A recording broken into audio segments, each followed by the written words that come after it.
বাংলাদেশের খ্যাতিমান ইসলামিক চিন্তাবিদ, বর্ণিত বক্তা এবং ধর্মীয় জ্ঞান চর্চার অগ্রসর মিজানুর রহমান আজাহারি দেশজুড়ে এক পরিচিত নাম।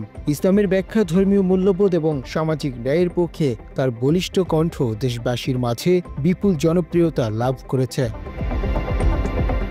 তবে দীর্ঘদিন ধরে তার এই সততার মূল্য তাকে দিতে হয়েছিল প্রবাস জীবন দিয়ে। সাবেক স্বৈরতান্ত্রিক সরকার শেখ হাসিনার শাসন আমলে সরকারের অন্যায়, অবিচার এবং ইসলাম বিদ্বেষী কার্যক্রম নিয়ে স্পষ্টভাবে কথা বলার কারণে তাকে দেশ ত্যাগে বাধ্য করা হয়। দেশে থাকাকালে তাকে নানাভাবে হয়রানি এবং নিপীড়নের শিকার হতে হয়েছে, যা একজন শান্তিপ্রিয় আলেমের জন্য অত্যন্ত দুঃখজনক। একই কালেমার তালিম তুমি দাও, তোমার টাকার বান্ডিল দেয়, আর ওই কালেমার এক্সপ্লেনেশন ব্যাখ্যা আমি সমাজে দিয়েছি তাই আমারে ফাঁসি দেয়। সম্প্রতি দেশের নারী বিষয়ক সংস্কার কমিশনের আংশিক প্রতিবেদন প্রকাশিত হলে তা নিয়ে ব্যাপক আলোচনা সমালোচনা শুরু হয়। বিষয়টি নিয়ে আজাহারি তার ভেরিফাইড ফেসবুক পেজে একটি বিশ্লেষণধর্মী পোস্টে উদ্বেগ প্রকাশ করেন।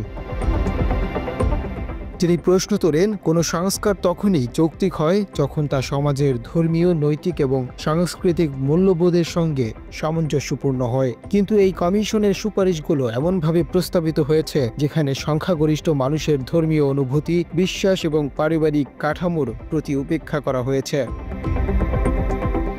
বিশেষভাবে বিয়ে, তালাক, উত্তরাধিকার এবং ভরণপোষণের মতো গুরুত্বপূর্ণ ধর্মনির্ভর পারিবারিক আইনের পরিবর্তে অভিন্ন পারিবারিক আইন প্রণয়নের প্রস্তাবকে তিনি দেখাচ্ছেন ধর্মকে রাষ্ট্র থেকে বিচ্ছিন্ন করার এক পরিকল্পিত প্রচেষ্টা হিসেবে। এসব আইনের মধ্য দিয়ে ধর্মকে নারী বিরোধী প্রতিপন্ন করার অপচেষ্টা করা হচ্ছে বলেও ইঙ্গিত দেন তিনি। এছাড়া বৈবাহিক ধর্ষণ সংক্রান্ত প্রস্তাবনায় আজাহারি গভীর আপত্তি জানিয়েছেন। তিনি মনে করেন, স্বামী স্ত্রীর সম্পর্কের মাঝে এমন ধারণা ঢুকিয়ে পারিবারিক কাঠামোকে দুর্বল ও নড়বড়ে করে তোলার চেষ্টা চলছে। বাঙালি সমাজে বিয়ের পবিত্র বন্ধন ও যৌন সম্পর্কের স্বাভাবিকতা যারা বুঝতে চান না, তারাই বৈবাহিক ধর্ষণের মতো ধারণা প্রচার করেছেন বলে তিনি মনে করেন। সবচেয়ে উদ্বেগজনক দিক হিসেবে তিনি তুলে ধরেন পতিতাবৃত্তির বৈধতা প্রদানের সুপারিশ। বর্তমান সংবিধানের 18-2 অনুচ্ছেদে পতিতাবৃত্তি নিষিদ্ধ, অথচ কমিশনের সদস্যরা সেটিকে পেশা হিসেবে স্বীকৃতি দিতে চান। আজাহারির ভাষ্য অনুযায়ী এটি নারীত্বের চরম অপমান ও সভ্য সমাজের জন্য চূড়ান্ত অবক্ষয়ের নির্দেশক। পাশাপাশি নারী পুরুষ শব্দ বন্ধ বাদ দিয়ে লিঙ্গ পরিচয় শব্দ ব্যবহার করবার সুপারিশে LGBTQ মতবাদকে রাষ্ট্রীয় স্বীকৃতি দেওয়ার প্রচেষ্টা প্রতিবাদ হচ্ছে বলেও তার অভিমত।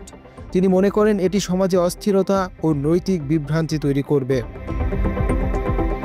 এই সব কিছুর প্রেক্ষিতে তিনি আহ্বান জানান সমাজের ধর্মীয় অনুশাসন, নৈতিকতা এবং সংখ্যাগরিষ্ঠ মানুষের মূল্যবোধকে সম্মান জানিয়েই নারী পুরুষ উভয়ের জন্য ন্যায্যতা ও নিরাপত্তা নিশ্চিত করার মতো সংস্কারই গ্রহণযোগ্য হতে পারে। অন্যথায় এমন প্রস্তাবনা গ্রহণযোগ্য নয় এবং সংশ্লিষ্ট কমিশন বিলুপ্ত করে নতুন করে চিন্তাভাবনা করা দরকার। আজাহারির এই বক্তব্য সামাজিক মাধ্যমে ব্যাপক আলোড়ন সৃষ্টি করেছে এবং নানা মহল থেকে ব্যাপক সমর্থন পাচ্ছে, বিশেষত ধর্মপ্রাণ জনগণের মধ্যে। সমাজে সুস্থ মূল্যবোধ এবং ন্যায়ভিত্তিক সংস্কারের পক্ষে এই আওয়াজ যেন আরও জোরালো হয়, সে প্রত্যাশা করেছেন তার অনুসারীরা। মুনতাসির তাশরিফ, বাংলা এডিশন।